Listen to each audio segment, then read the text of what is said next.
우리나라에서 가장 좋은 보험이라고 하면 많은 분들이 실비보험을 떠올릴 겁니다. 대한민국 국민 중 가입자 수가 4천만 명 가까이 된다는 걸 보면 얼마나 좋은 보험인지 체감할 수 있겠죠. 어떤 특정 질병을 보장하거나 골절당하면 얼마가 나오고 이런 보험이 아니라 내가 사용한 병원비의 대부분을 보장해 준다는 점이 정말 큰 메리트인데요. 동시에 비급여는 보장해주지 않는 국민건강보험의 약점을 보완해주는 사회 안전망으로서의 역할도 맡고 있는 대한민국 최고의 보험이라고 할 수 있습니다. 그런데 이렇게 광범위한 범위를 가지고 있고 중간중간 크고 작은 변화가 있었다 보니 가입 시기에 따라 제각각인 실비의 세부적인 내용까지 알고 계신 분들은 흔치 않을 거예요. 그래서 오늘은 실손보험에 숨겨져 있지만 많은 분들이 모르고 계시는 엄청난 혜택들을 알아보도록 하겠습니다.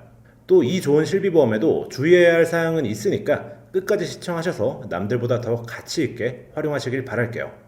우리가 실비를 청구해보면 세대에 따라 일부 내가 내야 하는 자기부담금이라는 게 있습니다. 3세대 실비에 비급여 항목 100만원을 청구했다고 가정하면 80만원을 돌려받고 20만원은 내가 내야 하는 자기부담금입니다. 그런데 문제는 100만원이 아니라 최신식 치료를 받게 되어 고액의 치료비를 청구하게 되었을 때예요. 자기부담금만 많게는 800만원, 1000만원 이상 될 수도 있다 보니 아무리 실비가 있어도 결코 부담이 적지 않은 거죠. 하지만 이 자기부담금에는 연간 200만원이라는 한도가 걸려있기 때문에 한도 초과분에 대해서 전부 보험사에서 추가 보상을 해줍니다. 예를 들어 2016년 실비 가입자가 비급여 치료비를 연간 5천만원 청구했다고 가정해볼게요. 비급여 항목의 자기부담금은 20%니까 내가 실질적으로 지급받는 보험금이 4천만원, 자기부담금으로 내야 할 돈이 1,000만원이어야 하겠죠.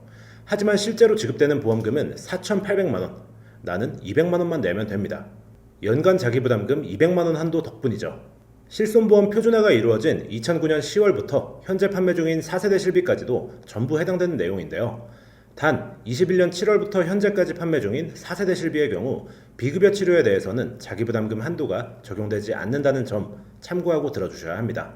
여기서 비급여 치료가 뭔지 궁금한 분들이 계실 텐데요. 간단히 얘기해 국민건강보험 적용이 되는 치료는 급여, 적용이 되지 않는 치료는 비급여입니다. 더 쉽게 얘기하면 환자에게 꼭 필요한 치료나 진료, 약제 등 건보공단에서 인정해주는 것들을 급여 항목이라고 하고요. 꼭 필요한 건 아닌데 더 하면 좋은 치료, 예를 들어 엑스레이는 급여지만 굳이 MRI까지 찍겠다면 그건 비급여 항목입니다. 그리고 건강보험공단에서 시행하는 본인부담 상한제와 오늘 소개해드린 연간 자기부담금 한도는 전혀 다른 겁니다. 이걸 헷갈려 하시는 경우가 있는데 본인부담 상한제는 국민건강보험공단에서 시행하며 급여 치료에 대해서만 해당이 되고요. 실비의 연간 자기부담금 200만원 한도는 09년 10월부터 21년 6월까지 판매된 1에서 3세대 실비라면 급여 비급여 할 것 없이 모두 적용되니 실비의 연간 자기부담금 한도가 훨씬 더 좋은 조건이라고 봐야 하겠죠. 그럼 21년 6월부터 현재까지 판매 중인 4세대 실비는 어떨까요? 비급여에 대한 연간 자기부담금 한도가 빠졌다는 아쉬운 점이 있지만 기존 실비들과 비교가 안 될 만큼 저렴한 가격을 생각하면 납득할 만한 수준이라고 생각합니다. 몇 년 전부터 4세대 실비 안 좋다 라며 옛날 실비의 가격이 너무 오르면 4세대로의 전환이 아니라 해지를 선택하는 분들이 계신데 4세대 실비의 조건이 안 좋아졌다고 해도 있는 것과 없는 것은 정말 하늘과 땅 차이니까요. 옛날 실비가 비싸다면 4세대 실비로 전환해서라도 더 길게 유지하시는 게 좋습니다. 이어서 여러분은 혹시 실비에 납입중지 기능이 있다는 사실 알고 계셨나요? 이걸 잘 몰라서 계속 보험료를 내고 있었다면 냈던 돈을 환급받을 수도 있습니다. 2009년 10월 실손보험 표준화 이후에 가입한 실비라면 전부 적용 대상이고요. 대표적으로 두 가지 경우에 사용할 수 있는 기능인데 먼저 해외에 3개월 이상 장기 체류를 한 경우에 납입을 중지할 수 있습니다.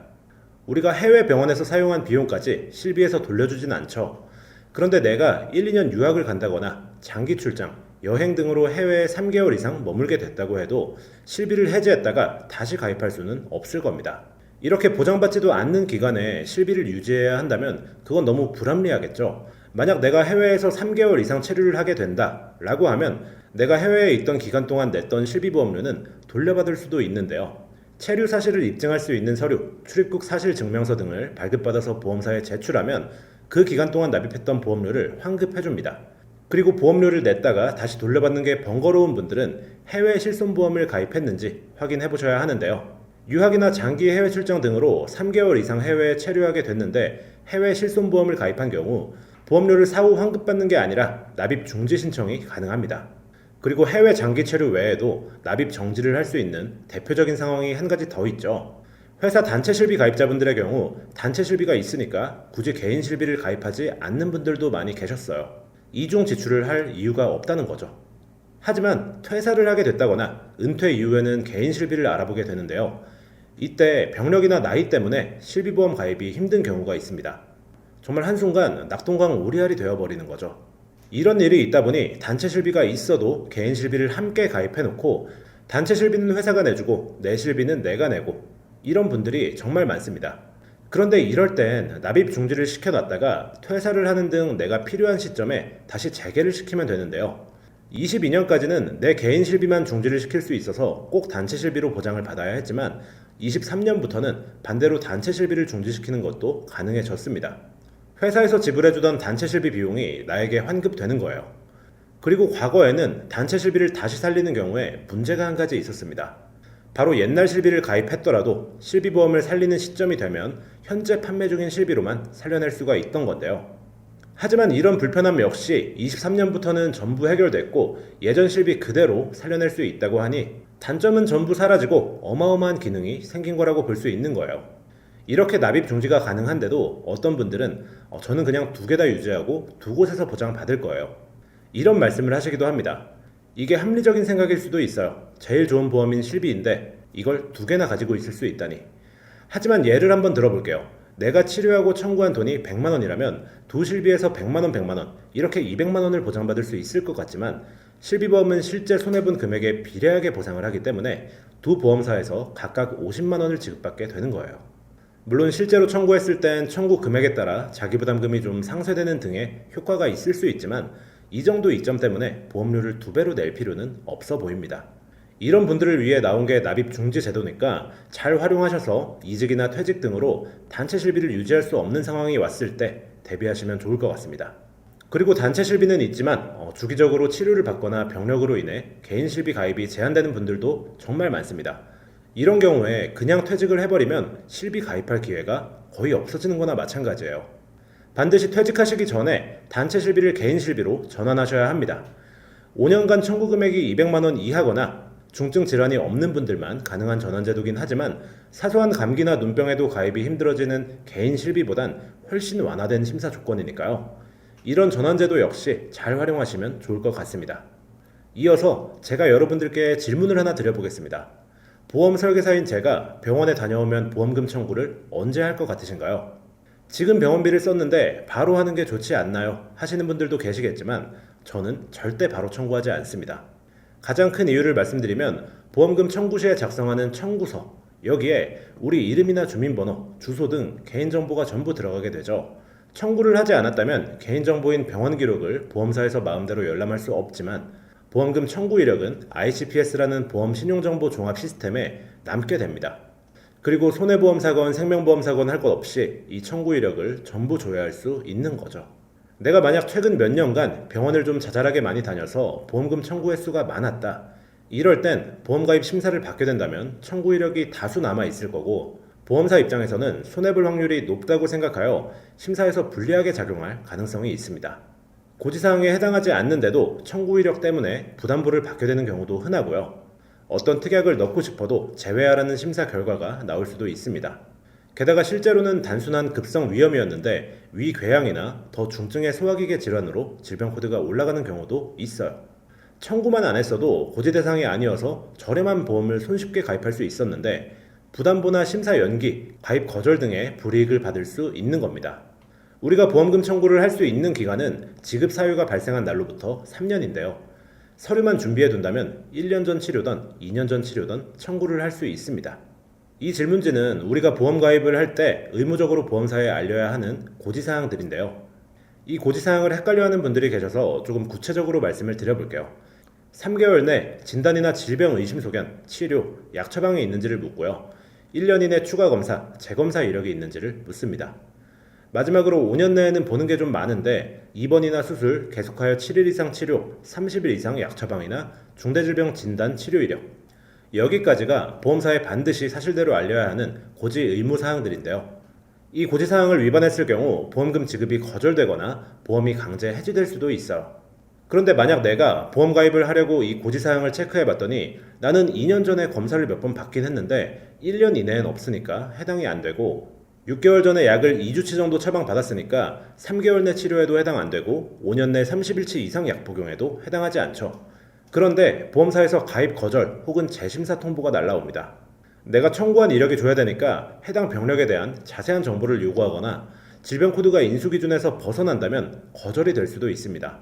보험 설계사로 일을 한다면 정말 흔하게 겪는 일이고요. 이런 식으로 보험금 청구를 치료 직후에 하게 되면 고지사항에 해당하는 게 없는데도 인수에 제한이 생기는 이상한 상황이 발생할 수 있는 겁니다.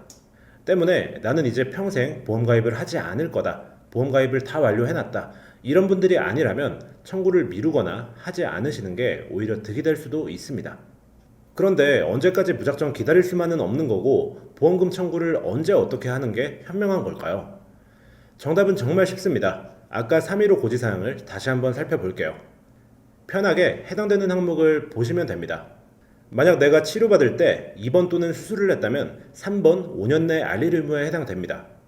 이런 경우엔 청구를 안 해도 어차피 고지 대상이고 5년 동안 따라오기 때문에 치료 후에 바로 청구를 하는 거죠. 반면 2번 1년 내 추가 검사나 재검사 또는 1번 3개월 내 치료 이력, 여기까지는 고지사항에 해당이 되더라도 고지사항에서 벗어날 때까지 기다렸다가 가입하는 게 가능한 기간이에요. 작년에 두통으로 검사를 받았는데 원인을 찾지 못하고 상태가 호전되어 더 이상 병원을 가지 않았어요. 이런 상세불명의 두통이나 어지럼증은 보험사가 심사 과정에서 굉장히 까다롭게 보는 병력 중 하나지만, 청구 이력만 없다면 1년이 지나는 순간 아무 문제 없이 보험 가입이 가능합니다. 고지사항에 해당되지 않기 때문에 고지를 안 해도 되는 거죠. 그리고 아까 청구가 몇 년까지 가능하다고 말씀드렸죠? 3년이었죠. 무사히 가입한 이후에 청구를 하면 되는 거고, 고지 의무도 성실히 지킨 거기 때문에 전혀 문제될 게 없습니다. 물론 앞으로 보험 가입 계획이 전혀 없는 경우라면 마음 편히 청구해도 무방하지만, 보험금 청구는 어차피 3년까지 가능하니까 치료가 끝났어도 곧바로 청구할 필요는 없습니다. 본 광고는 광고심의 기준을 준수하였으며 유효기간은 10일로부터 1년입니다. 오늘은 이렇게 우리에게 어떻게 보면 가장 중요하다고 할 수 있는 실손보험의 여러 가지 활용 방법에 대해 알아봤습니다. 실손보험 가입자분들께 정말 중요한 내용들이었는데요. 요약해보자면 실손보험 본인부담금 한도는 200만 원으로 제한되어 있다. 더 낼 필요가 없는 거고요. 3개월 이상 해외 체류 시에 환급을 받거나 납입 중지를 시킬 수 있다. 단체 실비와 개인 실비 둘 다 가지고 있다면 하나는 납입 중지를 시켜놔야 한다. 그리고 실비 청구는 바로바로 하면 큰 낭패를 볼 수 있다. 이렇게 정리할 수 있겠는데요. 보기만 해도 복잡하고 어려운 실손보험 약관에서 정말 조그만 자리를 차지하고 있는 정보들이지만 잘 알려지지 않았고 활용도는 정말 좋은 정보들이니까 주변 분들께도 오늘 내용 공유해 주시면 몰라서 제대로 보장을 받지 못하거나 치료비로 힘들어하는 상황을 많이 줄일 수 있을 거라고 생각합니다. 제가 항상 보험을 과하게 가입하지 마시고 정말 최소화해서 꼭 필요한 특약만 집중해서 가입하면 된다 라는 얘기를 드릴 수 있는 게 실손보험에 이렇게 엄청난 혜택들이 있기에 가능한 거라고 생각합니다. 오늘 영상이 도움이 되셨다면 구독과 좋아요, 알림 설정까지 한 번씩 부탁드리고요. 저는 다음 시간에 더 좋은 내용으로, 더 좋은 영상으로 찾아오도록 하겠습니다. 감사합니다.